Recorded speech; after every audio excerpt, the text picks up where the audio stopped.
오늘 제가 맡은 게 행정명령 개관입니다. 그래서 트럼프 대통령이 취임하시고 행정명령으로 해가지고 지금 이런 모든 게 발생을 했는데요. 크게 세 개의 서명을 한 행정명령이 있고요.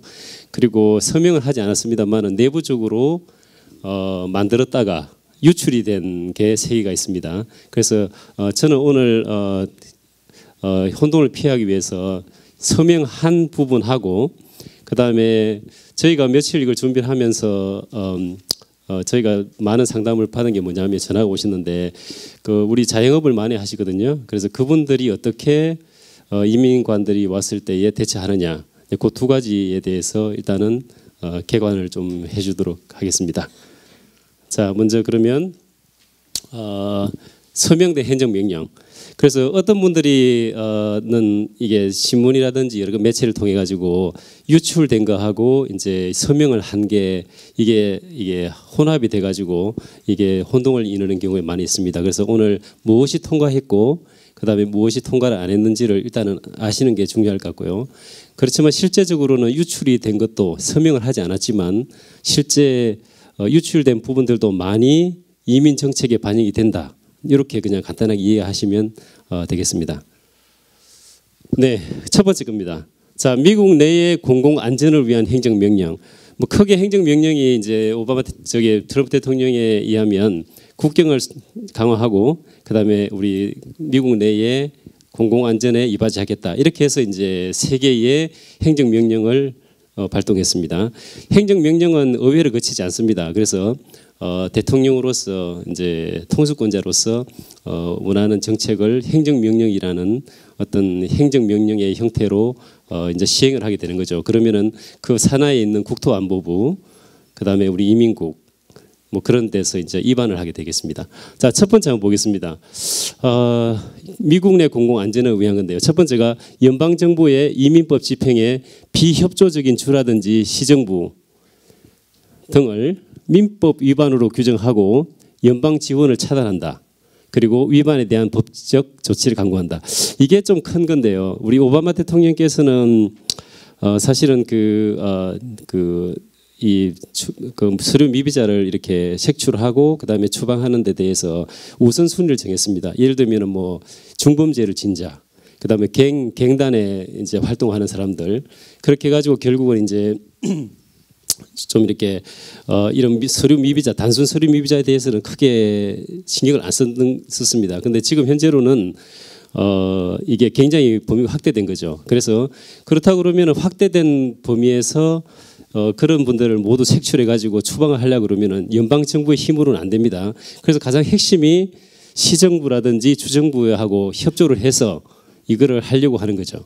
네, 그래서 그런데 문제는 오바마 정부 때는 뉴욕이라든지 캘리포니아 같은 경우는 아무래도 이민자가 많기 때문에 이거를 협조를 안 해주는 부분이 많았거든요. 그런데 지금 그래서 그런 것들을 좀 강제하기 위해서 보시면은 이거를 법 위반으로 규정을 일단 하고요. 그 다음에 모든 지원을 차단한다. 그래서 지금 현재 이거를 시행을 안 하고 있습니다만은 물론 하겠습니다만은 실제적으로 많은 타운이라든지 카운티에서 옛날에 취했던 그걸 버리고 연방 정부에서 어떤 뭐 지원을 받기 위해서 옛날에 했던 그런 정책들을 폐기하는 경우가 굉장히 많아졌습니다. 그렇지만은 뉴욕이라든지 캘리포니아라든지 이런 데는 이민자가 많기 때문에 뭐 그런 일 없을 거라고 제가 봅니다. 자, 그다음에 두 번째는 신속한 추방 절차. 뭐 옛날에도 저희들이 보통 추방 재판을 대리하면 보통 2, 3년 걸려요. 처음에 이제 근데 그거를 굉장히 빨리 하겠다는 거죠. 뭐 예를 들면은 2년 정도 체류하지 않은 사람은 뭐 약식으로 이렇게 추방을 하는 그런 형태로 해가지고 비용도 줄이고 빨리 추방을 하겠다 그런 얘기입니다. 그다음에 세 번째는요. 외국인에게 피해당한 자국민을 보호하겠다. 이거 뭐 당연한 겁니다. 그래서 지금 현재 트럼프 대통령이 행정부 산하에 그 피해자를 어시스트할 수 있는 그런 기관을 벌써 만들었습니다. 자, 그다음에 네 번째는 외국인의 우선적 추방 대상. 자, 이게 문제인데요. 오바마 정부 때는 아까 말씀드린 대로 그 순위를 정해가지고 중범죄라든지 그다음에 갱단이라든지 그다음에 심각하게 공공의 피해를 미칠 수 있는 사람을 우선적으로 색출 또는 추방 재판에 회부하는 거였는데 지금 현재로는 이거 한번 보시죠. 종류를 불문하고 유죄 판결을 받은 자 그리고 기소된 자 기소됐다는 것은 재판을 안 받아도 추방할 수 있다는 거죠. 그다음에 기소 가능한 범죄를 범한 자 그다음에 정부기관 상대로 사기 그다음에 고의적으로 거짓을 범한 자 그다음에 정부 지원을 받은 자, 뭐 여러 가지 이제 우리 박재진 변호사님께서 정부 지원이라는 개념부터 해가지고 무엇을 받아야 되고 무엇을 안 받아야 되는 걸 설명을 해드릴 겁니다만은 굉장히 폭넓게 추방 대상을 확정을 했다는 거죠. 그다음에 추방 명령 받은 자는 당연히 그렇고요. 그다음에 공공안전, 국가안전에 위협하는 자. 그래서 확대를 많이 했기 때문에 뭐 서류 미비자부터 해가지고. 체포는 됐는데 그리고 나중에 이제 보통 미국 같은 경우는 이민자가 많기 때문에 법치주의를 많이 강조하지 않습니까? 그래서 강력하게 법원 집행하고 법원에 가가지고 자기가 죄가 없을 경우에는 무죄 방면을 받는 거예요. 근데 이런 엄격한 그런 법 집행에서 예전에는 우선순위를 정해서 추방이 됐습니다만 요즘에는 잡히기만 하면 그리고 어떤 경우에 영어를 못하고 그러면 외국인으로 인정이 되기 때문에 바로 추방 대상이 된다는 거죠. 그래서 이런 확대된 거에서 우리가 조금 자유로울 것 같으면 절대 경찰의 인지가 되면 안 됩니다. 그러니까 뭐 예를 들면은 애들 교육상에 뭐 이렇게 손찌검 하다가 뭐 아니면 부부싸움 하다가 그리고 뭐 저기 백화점 가가지고 뭐 20불짜리 훔치다가 그죠? 그리고 친구들끼리 싸우다가 이거 하시면 안 돼요.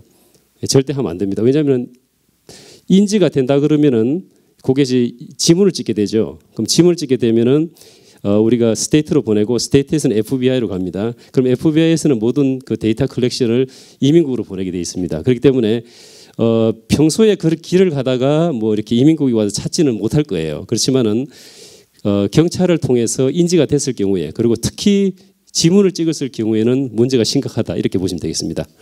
자, 그 다음에 다른 거를 보시면은. 불법 체류자 및 불법 체류를 도운 자에 대한 벌금을 징수. 이거는 사인을 한 겁니다. 옛날에는 안 그랬거든요. 그래서 만약에 불법 체류자가 뭐 예를 들면 저희 어머니가 이제 오셨어요. 근데 90일을 지나고 집에 있게 됐습니다. 안 가고. 그렇죠? 근데 내가 시민권자가 아니에요. 시민권자면은 불법 체류를 하셔도 나중에 영주권을 해드릴 수 있습니다만은 자 옛날에는 그런 게 없었는데 지금은 불법 체류자를 도운 자도 색출을 해가지고 저기 벌금을 징수하는 그런 제도가 지금 벌써 서명이 된 거죠. 네, 그래서 좀 주의가 요구됩니다. 그다음에 10,000명 이민국 직원을 고용하는 거. 예, 지금 제가 알기로는 이민국에 20,000명 정도가 있습니다. 이제 하는데 지금 10,000명을 더 고용한다는 겁니다.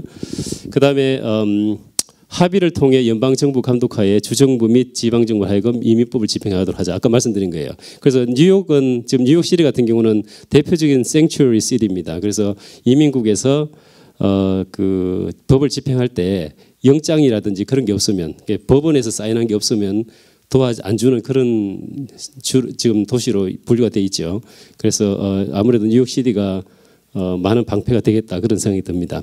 자, 그다음에 주 단위로 지방 정부의 서류 미비자 구치 요청 거절 현황 외국인 범죄 현황. 자, 이게 뭐냐면은 주라든지 카운티에서 이민국에서 뭐 신병 요청이라든지 아니면 정보를 요구했을 경우에 거부를 하잖아요. 그럼 요거를 관리를 한다는 겁니다. 데이터를 관리해 가지고 공개를 하는 거죠. 그래서 연방 정부에서 지원을 관리를 하는 겁니다. 그렇다 그러면은 지방 정부가 재정이 딸릴 경우에 연방을 받고 싶을 경우에 예를 들면 뭐 청소년이라든지 그다음에 시니어들 를 위해서 이제 연방 지원이 들어올 때 이민국 집행을 도와주지 않았기 때문에 그 지원을 줄인다는 거죠. 그렇기 때문에 타운이라든지 카운티라든지 시에서 계속적으로는 장기적으로는 협력을 할 수밖에 없는 그런 처지가 된다. 뭐 그렇게 이해를 하시면 되겠습니다. 자, 그다음에 옛날에 오바마 정부 때는 PEP라는 그 어떤 선별적 그러니까 중범죄자를 먼저 우선적으로 이제 책출해서 추방하는 그런 정책에서 Secure Community 프로그램으로 바꿨어요. 자, 요거는 이렇게 선별적인 게 아니고 모든 그 시정부라든지 타운에서 데이터를 쉐어하게 돼 있습니다. 그래서 예전에 뉴욕시티에서는 시장 행정명령을 내려 가지고 그러니까는 어떤 그 잡힌 분에 대해서 정보를 주질 않았죠. 근데 지금은 많이 틀립니다. Secure Community 프로그램을 전환되면서 아까도 말씀드렸듯이 지문을 찍으면 FBI까지 가고 그다음에 바로 그게 이민국으로 자동적으로 쉐어가 됩니다. 그래서 제가 누누이 말씀드리고 싶은 것은 절대 경찰에 인지가 되면 안 되는 거예요. 아시겠죠? 자, 그다음에 보시겠습니다. 시민권자가 또는 그리고 영주권자가 아니 모든 내용에 대해서 비밀보호법을 배제한다. 뭐 아무래도 이제 비밀보호법이 여러 가지 이제 정보를 쉐어하는데 장애가 되기 때문에 뭐 이런 조치를 취하려고 하겠죠. 그다음에 구치되어 있는 모든 외국인의 정보를 수집하겠다. 그러니까는 이민법 위반자 또는 외국인에 대해서 관리를 심층적으로 하겠다는 그런 취지입니다. 그래서 굉장히 이민자 커뮤니티에서 본다 그러면은 굉장히 위험한 발상일 수도 있습니다. 그래서 지금 모든 이민자들이 뭐 거리에 나와서 데모를 하는 것 같습니다. 우리 민권센터에서도 많은 그런 활동을 계획하고 있는 걸로 알고 있고요.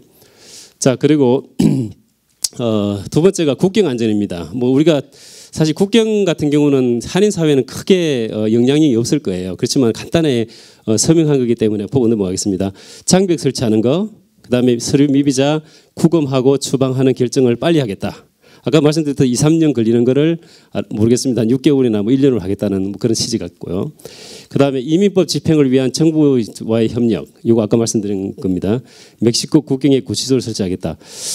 보통 제가 이제 텍사스에서 공부를 했는데요. 샌안토니오에 이민 부분이 있습니다. 근데 샌안토니오하고 미국 멕시코 국경까지 한 2~3시간 걸려요. 그러니까는 법 집행하는데 상당히 애로가 있죠. 그래서 가능하면 보더에다가 이민 법원을 설치를 하겠다는 그런 취지 같아요. 그래서 약식으로 어떤 추방을 한다든지 그렇다고 그러면 여러 가지 이제 그 추방을 신속하게 할 수 있는 그런 조치를 취하겠다는 그런 거로 이해가 되겠습니다. 그리고 구치소의 망명 심사 요원하고 이민 재판 판사 그만 말씀드린 겁니다. 아무래도 그 예전에 중국이라든지 이런 데서 뭐 원 차일드 팔러시라고요. 애를 한 명 놓은 거에 대해서도 그 이제 미국 기준으로 보면 이게 이제 망명 사유가 됐죠. 그래서 많은 그 거짓 망명 신청서가 들어와 가지고 몇 년 전에 이미 그 정부에서도 크게 문제가 됐던 적이 있거든요. 마찬가지로 구치소에 망명 신청을 하는 게 두 가지입니다. 그러니까 그런 걸 색출을 빨리 그러니까 그런 문제점이 있는 걸 빨리 이제 처리한다는 것도 있고요. 그다음에 실제적으로 망명을 하는 사람들을 빨리 도와주겠다는 그런 취지도 있습니다. 그래서 우리가 행정명령이 다 나쁜 건 아니거든요. 네, 그래서 이런 취지에는 진짜 그 어떤 압제라든지 어떤 위협을 피해서 미국으로 온 사람들에 대해서 적극적으로 수용한다는 그런 취지도 되겠습니다. 그다음에 캐치 앤 릴리스인데 오바마 정부 때는 일단은 잡죠. 그래서 보석금을 책정해 가지고 보석금을 내면은 풀어줍니다. 그런데 이민 그 법원에서 구제 사유가 없으면은 그분들이 잠적을 해요. 아시겠죠? 그렇게 하는 게 계속 문제가 됐습니다. 그러니까 잡고 보석금 내고 풀어주고 잠적하고 그러니까 제가 볼 때 트럼프 대통령이 이걸 볼 때는 굉장히 웃긴 그런 정책이라고 생각하겠죠. 그래서 캐치 앤 릴리스 정책을 폐지했어요. 그래서 지금은 이민재판소에 회부가 되면은 NTA라는 노리스 투 어피어라는 이민 소장이 있습니다. 이제 추방한다는 그런 소장이 되겠죠. 그게 보석금을 책정 안 합니다. 이민국에서. 그래서 우리가 보석금을 내려고 그러면은 변호사가 bond determination hearing을 별도로 하게 되어 있습니다.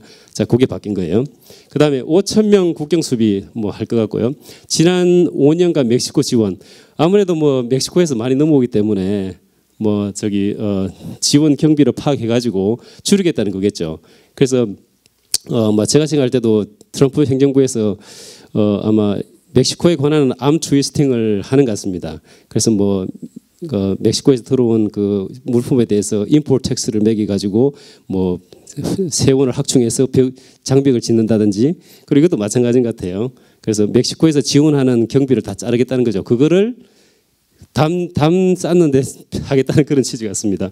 그다음에 지방 정부의 이민법 집행 기능 계속 많이 나온 거고요. 그다음에 강화된 망명 및 퍼롤 제도 마찬가지입니다. 그러니까는 제도를 악용하는 것을 막겠다는 그런 거로 이해가 됩니다. 그다음에 두 번째 법에 따른 망명 제도, 그러니까 법대로 하겠다는 거죠. 네. 그다음에 신속한 추방 절차. 자, 요게 이제 조금 한국 분들이 좀 아셔야 됩니다. 자, 보세요. 비성인 동반 미성년자의 입국 수속을 강화하겠다. 이게 뭐냐면요, 외국 사람들이 미성년자를 데리고 오는데 부모하고 같이 안 오는 경우가 있어요. 우리 한국에서 뭐 이렇게 올 때 뭐 미성년자들 뭐 어학연수라든지 여행할 때 보내잖아요. 제가 볼 때 이거 굉장히 주의하셔야 될 것 같습니다. 그래서 부모님이 오셔서 데리고 오든지, 그렇지만은 에스코트 서비스라든지 이런 걸 해가지고 갖고 오는 경우가 있는데 아마 이게 문제가 될 거로 보여요. 그래서 비성인 동반, 성인이 동반하지 않는 미성년자에 대해서 출입국 심사를 강화하겠다는 거예요. 그래서 혹시 그런 계획이 있으신 분들은 가능하면 부모님들을 대동해서 오는 게 안 낫겠나 그런 생각이 듭니다. 그다음에 모든 이민관의 연방정부 영토, 이거는 크게 우리한테 영향이 없는 것 같고요. 우선적 이민법 집행 순위 확정, 네. 그다음에 이민국 직원 고용하는 거. 자, 마지막입니다. 테러리스트에 관한 건데 우리 윤현정 변호사께서 나중에 그에 대해서는 말씀을 많이 해주실 거고요. 그래서 7개국 비자, 이거 지금 법원에 가서 지금 가처분 됐죠. 그래서 지금 시행이 안 되고 있는 상태입니다. 난민 문제, 그 다음에 마지막을 한번 보세요. 비자 인터뷰 심사 강화입니다. 이거 통과된 거예요. 사인하신 겁니다. 그래서 앞으로 한국이라든지 이렇게 이제 뭐 무비자 같은 경우는 심사는 안 하겠습니다만은 모든 비자에 대해서 한국에서 올 경우에는 많이 주의를 하셔야 됩니다. 그래서 당분간은 이 정책이 지금 시행이 되고 있는 것 같은데요. 한국에서 비자를 갱신을 한다든지 신규로 받을 경우에는 면밀한 그 준비가 꼭 필요하다, 이렇게 이해를 해주시면 되겠습니다. 심사 강화를 굉장히 하겠다는 그런 취지죠. 자, 그 다음에 이제 누설된 게 3개가 있는데 좀 중요한 거는 저희가 박동규 변호사한테 하고요. 오늘 제가 마지막으로 할 거는 요겁니다. 예, 저희가 많은 전화를 받았습니다. 다른 것보다도. 그래서 저희가 플러싱을 중심으로 해가지고 32번가 그리고 나소 카운티라든지 이런 데서 자영업을 많이 하시죠. 뭐 네일 가게라든지 어떤 그런 거. 자, 이럴 경우에 이민국 직원이 왔을 때에 어떻게 하는 것이냐. 그리고 우리가 스페니쉬 분들을 많이 고용하는데 그런 겁니다. 그래서 잘 들어보시고 한번 좀 적용하도록 한번 해보시죠. 자, 매니저라든지 그다음에 사장이라든지 이런 분들이 허락을 안 해주잖아요. 그럼 이 영업장에 못 들어옵니다. 아시겠죠? 못 들어옵니다. 물론 영장이 있으면 되죠. 뭐 수색 영장이라는 이런 게. 그래서 공식적으로는 허락을 안 해주셔도 됩니다. 그러면 영장을 가져와야 되는 부분이 있어요. 그리고 영장에는 그 로케이션, 그다음에 무엇을 어떻게 하는지를 반드시 명시를 하기 때문에 영장을 갖고 오더라도 반드시 읽어보고 그게 맞는지를 확인하고 매장 안으로 들이셔야 됩니다. 이해하시겠죠? 자, 그리고 두 번째 보십시오. 자, 이민 신문에 대해서 이제 허락을 받은 경우에는 다 할 수 있어요. 왜냐하면 본인이 들어왔기 때문에. 자, 그러더라도 이름을 말하지 마시고요. 그 다음에 대답하기 전에 변호사를 선임할 권리가 있다고 얘기를 하는 거죠. 근데 지금 두 가지를 나눠놓고 생각하셔야 되는데 이민 신분이 있으신 분하고 없으신 분하고 이게 틀립니다. 신분이 있으신 분들은 이민국에서 만약에 이제 들어와 가지고 신분증을 내놓으라 그럴 때는 주셔야 돼요. 시민권자를 제외한 영주권자, 비이민자 이분들은 서류 미비자 말고요. 그분들은 반드시 이민법상에 자기의 신분을 증명할 수 있는 것을 꼭 가지고 다녀야 된다고 법에 규정되어 있습니다. 그걸 안 가진 경우에는 추방 사유에 해당되는 거죠. 그래서 앞으로 신분이 있으신 분들은 영주권이라든지 뭐 어떤 그 I-94라든지 비자라든지 그거를 지참을 하셔야 됩니다. 예, 그 굉장히 중요한 얘기입니다. 그리고 문제는 신분이 없으신 분은 주면 절대 안 돼요. 이름까지는 괜찮습니다. 보통 가면은 영어 못하니까 당신 어디서 왔어요? 신분이 있나요? 이렇게 물어보잖아요. 대답 안 하셔도 돼요. 묵비를 행사할 수 있어야 되고 하셔야 됩니다. 아시겠죠? 자, 그 다음에 그래서 I wish to talk to attorney, lawyer 이렇게 해가지고 묵비를 행사를 꼭 하시도록 그렇게 하시고요. 그 다음에 출신국이라든지 체류 신분에 대해서는 절대 대답하시면 안 됩니다. 물론 아까 말씀드린 대로 신분이 있으신 분들은 증명해 주셔야 돼요. 그리고 여권이라든지 이런 걸 줍니다. 이걸 왜 하지 말라는 얘기는요. 만약에 여권을 줬어요. 그러면은 그 사람들이 가져가 가지고 데이터를 조사를 해볼 거 아니에요? 그럼 신분이 없는 게 금방 드러납니다. 근데 우리가 안 줬어요. 그럼 그 사람들 확인이 안 되죠. 그래서 신분이 없으신 분들은 주면 안 된다는 겁니다. 아시겠죠? 근데 신분이 있으신 분들 그걸 안 주면은 아까 말씀드린 대로 그걸 캐리를 해야 되는데 그거를 안 했을 경우에 추방 사유에 해당되는 거예요. 근데 그 두 가지를 잘 구분해서 보시면 되고요. 그 다음에 자, 요까지가 막 기본적으로 되는 건데 나중에 박재용 변호사님께서 일반적으로 대치 요인에 대해서 말씀을 해주실 거예요. 근데 가장 중요한 거는 뭐냐면 우리가 스몰 비즈니스를 많이 하시는데 지금 아무도 이거를 적용하는 분이 없을 겁니다. 심지어는 저도 스몰 비즈니스를 비전호사를 하지만은 저도 안 하고 있습니다. 자, I-9이라는 이민국 폼이 있어요.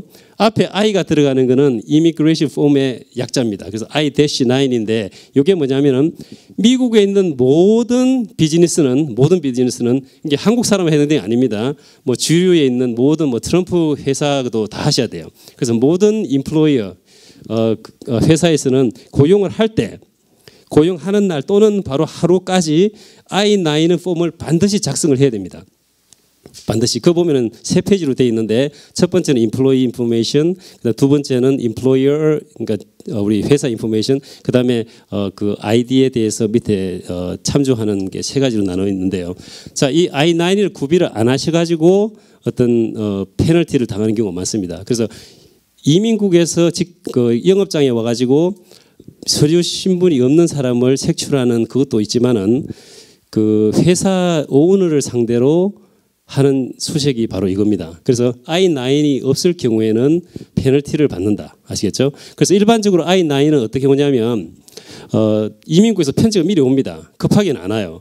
그래서 일주일 안에 또는 3일 안에 모든 직원의 리스트하고 I-9 폼을 제출을 하라는 편지가 와요. 그리고 그 하고 난 다음에 지정된 날짜에 옵니다.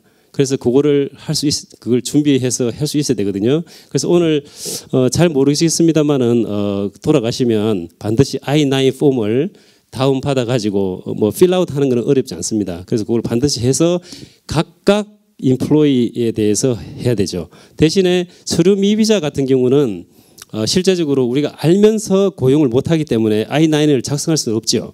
그래서 그걸 구분해서 생각하시면 되고요.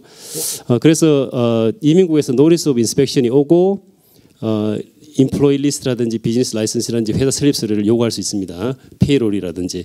그래서 호텔이라든지 건설업, 식당, 일반 리테일에 오고요. 2014년을 기준으로 1320곳을 실사를 했습니다. 그리고 그 파인, 그러니까 벌금이 8.5 밀리언이 됐고요. 그리고 172 인플로이어가 체포가 됐죠. 고의로 속일 경우에 페널티가 꽤 큽니다. 그래서 일반적으로는 그 지금 실사 나간 것 중에 100명 이하의 인플로이어한테 실사가 나간 거죠. 그러니까는 큰 회사만 나가는 건 아니다 이렇게 보시면 되고요. 벌금은 110불에서 1,100불까지인데 고의로 할 경우에는 16,000불까지 됩니다.